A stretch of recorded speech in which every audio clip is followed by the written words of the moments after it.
سلام دوستای عزیز، هموطنای عزیز، امیدوارم که حال دلتان خوب باشه. من رها هستم و دوباره با یک ویدیو دیگه از کانال رها مونی با شما عزیزان همراه هستم. خوشحال هستم شما رو در کنار خود دارم و امیدوارم مثل همیشه انرژیتون روی 100 و استرستان زیر صفر باشه. امروز آمدیم تا طریق کسب درآمد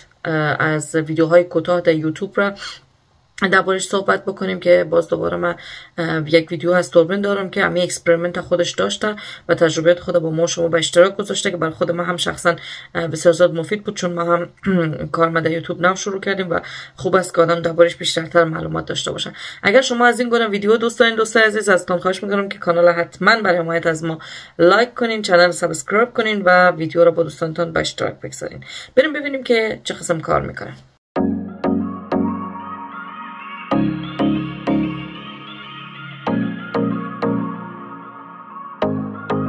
قسم که معلومات دارین دوستای عزیز، ویدیوهای شارتی که در داخل یوتیوب گذاشته میشه در بینش تبلیغات میه و این تبلیغات هیچ ارتباطی با ویوی شما نداره و میتونه که در کسب درآمدتون بیشترتر هم کمک بکنه، یعنی شما از او هم پول دریافت میکنین. و شما میتونید دو قسم ویدیو در یوتیوب آپلود بکنین، ویدیوهای کوتاه البته که یکیش با موزیک است یکیش بدون موزیک. او ویدیوهایی که شما با موزیک آپلود میکنین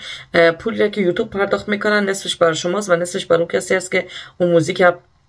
کریئتر خود سازنده خود همون موزیک است که در اونجا قرار داره و حق امو انتشار همون موزیک داره و شما میتونید از اون برای ویدیوی خودتان استفاده بکنین. پس نیم از اون پول به حساب از اونا میره و نیم دیگهش به حساب شما. ولی اگر شما یک ویدیو رو آپلود بکنین که هیچ کدوم موزیک چیزی نداشته باشه سرش، پس تماما پول از طریق یوتیوب بر خودتان پرداخت میشه. به خاطر از اینکه خیلی از اشخاص میرن ویدیوهایی از اینستاگرام طرف یا از تیک تاک دانلود میکنن و میارن اون رو در یوتیوب در کانال خودشون به نام خودشون به اشتراک میگذارن، یوتیوب بعضی از پالیسی های خیلی جدیدی را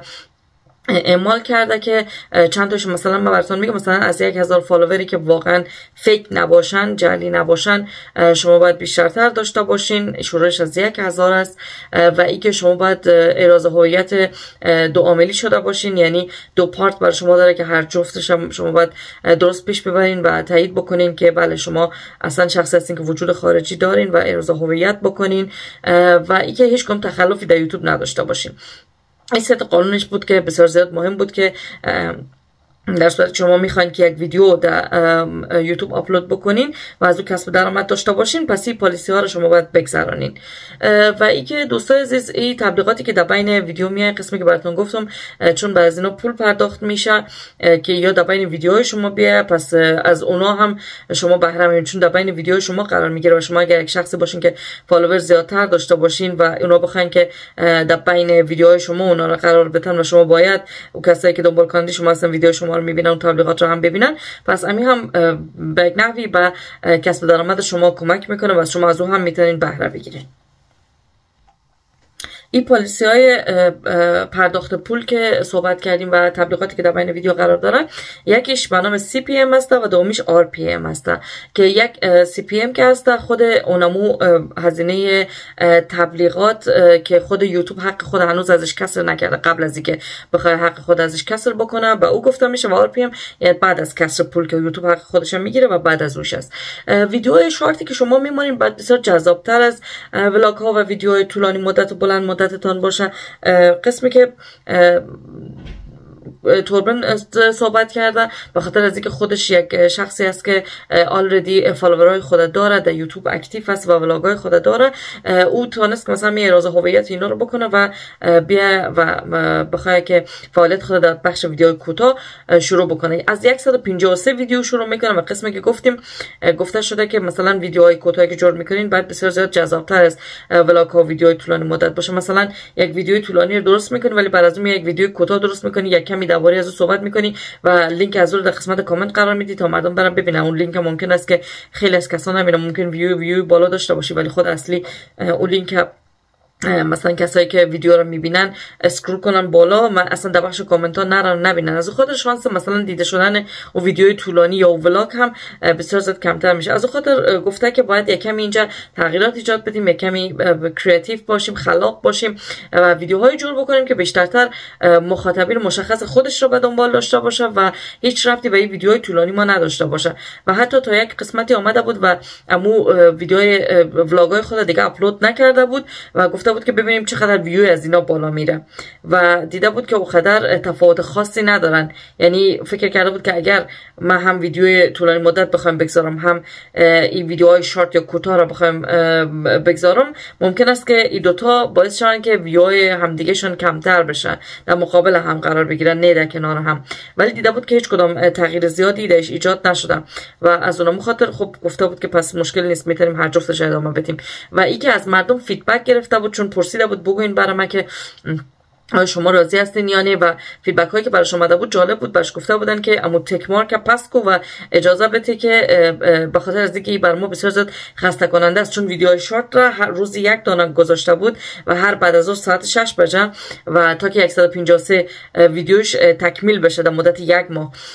و به خاطر ما هم گفته بودن برش بسیار خسته کننده است که هر روز ما چون دکمه زنگوله رو روشن کردیم و منتظر ویدیوهای تو هستیم دیگه، چون ویدیو تو هر روز آپلود میکنی هر لحظه دیگه برای ما دینگ دینگ دینگ زنگوله صدا میزنه که بیاین که توربین یک ویدیوی نو آپلود کرده. گفته بود که همون گزینه رو اگر بخوای اون بخش آفش کنی برای ما بسیار زیاد راحت‌تر میشه تا ما فقط همون ویدیوهای طبعا که ولاگ و اینا برای ما بیا و ویدیو شارت تا دیگه هر وقتی خود ما رفتیم دیگه پیش رو اومد میبینیم دیگه.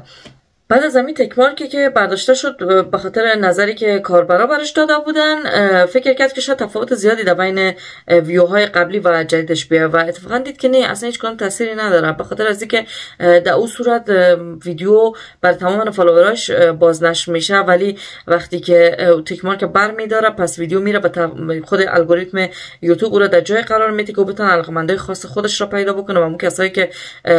علاقمند او قسم ویدیو هستن به سراغ از او برن و او را ببینن. این قسم میتونه که فالوورای جدید هم کسب بکنه. پس او هیچ کدام تأثیری در این نداشت که بخواد ویوهاش کمتر بشه، چون فالوورای خودش خب آلردی داره ای که بتونه فالوورای جدید جذب بکنه و جمع فالوورای خودش علاقمندای جدید پیدا بکنه که بیان کانالش دنبال بکنن و با ویدیوش ریاکشن بدن. به نظر من از هر جهت طبعا که بهترتر است. یک نکته دیگه که توربین بهش اشاره کرده که برای خودم این موضوع ثابت شده است که ویدیوهایی که محرک‌های خشم، مثلا تردید، اضطراب یا سردرگمی و چیزا درشان به کار گرفته شده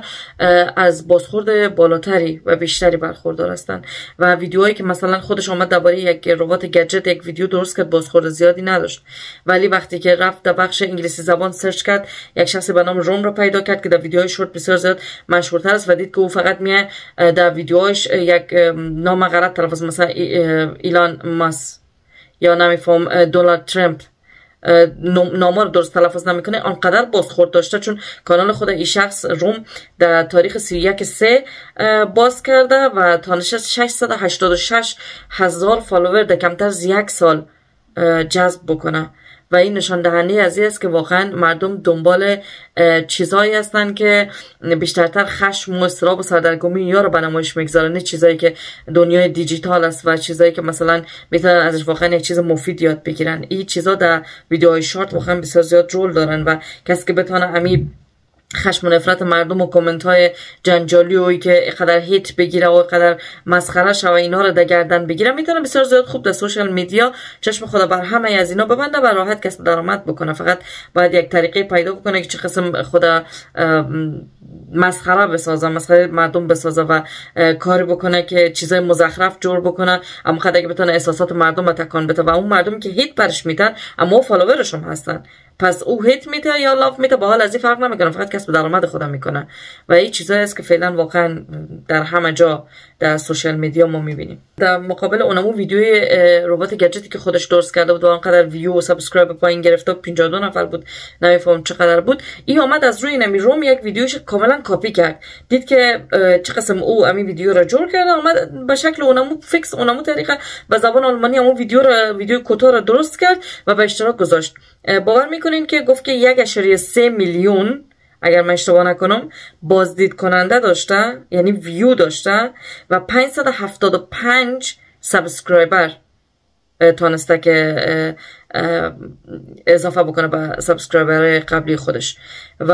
این نتیجه گیری از این بود که واقعا خب اگر چیزی قبول داشتیم ولی توربین دوست داره که همه چیز ثابت بسازه و با اونم یک ویدیو آمد و اینمی هیت و یار بجان خرید، گفت خیر از فرق نمیکنه، معمولا زویزو میخوایم اکسپریمنت کنم، تجربه کنم، ببینم که چه قسم است و همین کار کرد و نتیجهشون دید واقعا مثبت بود. تانست بیشتر از اینکه درباره یک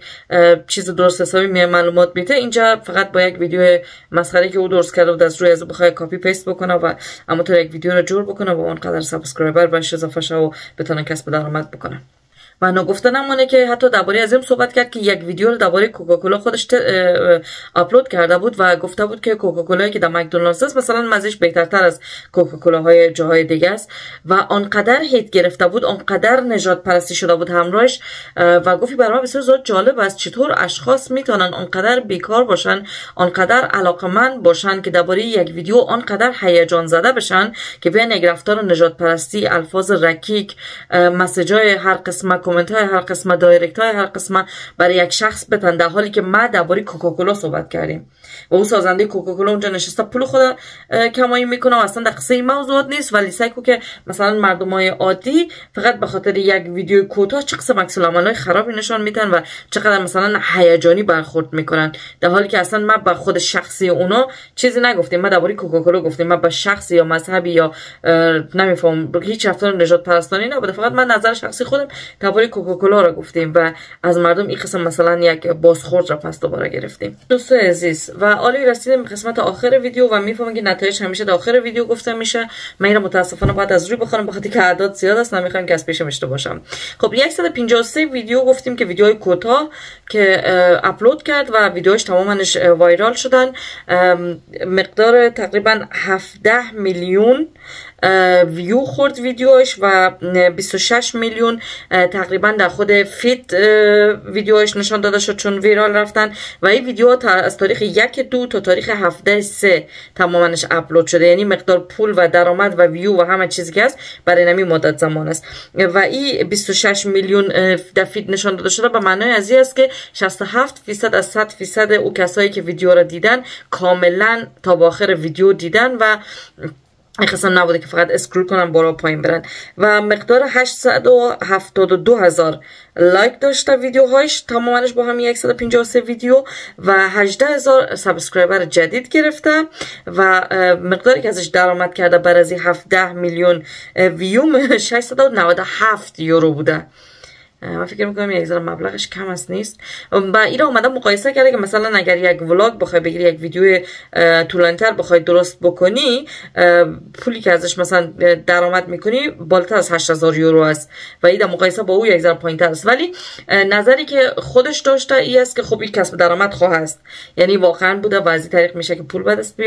آورد و برای کسایی که کریتیو هستن، ویدیوهای کوتاه دوست دارن، علاقه‌مند ولاگ و اینا نیستن، به نظر من بسیار زیاد خوب است، میتونن که دایی بخش کار بکنن. ولی کسی که زیاد ایده و اینا نداره، خب ویدیوهای طولانی دوست داره، ولاگ و اینا دوست داره، میتونه که ولاگ درست بکنن. ولی ارزش ای که بخوای قسمی که گفتیم ویدیوهایی باید باشه که بر مردم جالب باشه و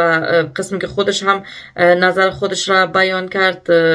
ویدیوهایی که هیت زیاد میگیرن، ویدیوهایی که ما شما امروز هم میبینیم، ویدیوهایی از افغانای ما که در تیک تاک طرف تا لایف میان و 4 تا دعوتش نام میتن و خیلی کارایی را میکنن که اصلا واقعا از لحاظ اخلاقی درست نیست، اگرچه که ما در جایگاهی نیستیم که اصلا بخوایم قضاوت بکنیم، ولی اونا بسیار زیاد فالوور میگیرن، بسیار زیاد دنبال کننده دارن و همین فالوورهاشون هم برشان هیت میتن، هم حمایتشان میکنن و ای که دیدین که چون او مثلا شناخته شدن و مشهور شدن به گفته خودشان به خاطر اینمی هیت ها و نفرت هایی بوده که از طریق دنبال کننده های خودشان و دیگه کسا داشتن و امو کسایی که میان در کامنت بد برش نوشته میگن، چیزای بد میگن ولی امو حمایتشون میکنن. یه چیزایی است که ما شما روزمره میبینیم متاسفانه از مردم ما و ای که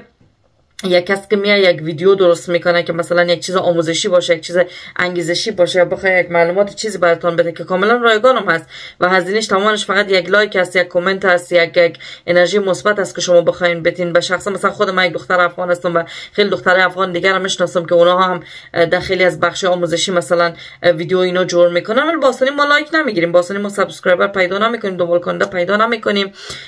و این است که نشان میده که واقعا بر من شخصا ارزش نداره. من نظر شخصی خودم دوست دارم اینجا بگم، بر من ارزش نداره که من یک ویدیویی درست بکنم که هیتش بالا باشه، جنگ روانی داش زیاد باشه، کامنت های خراب بگیرم، دودشنام بگیرم، ولی در کنارش بتونم کسب درآمدم داشته باشم.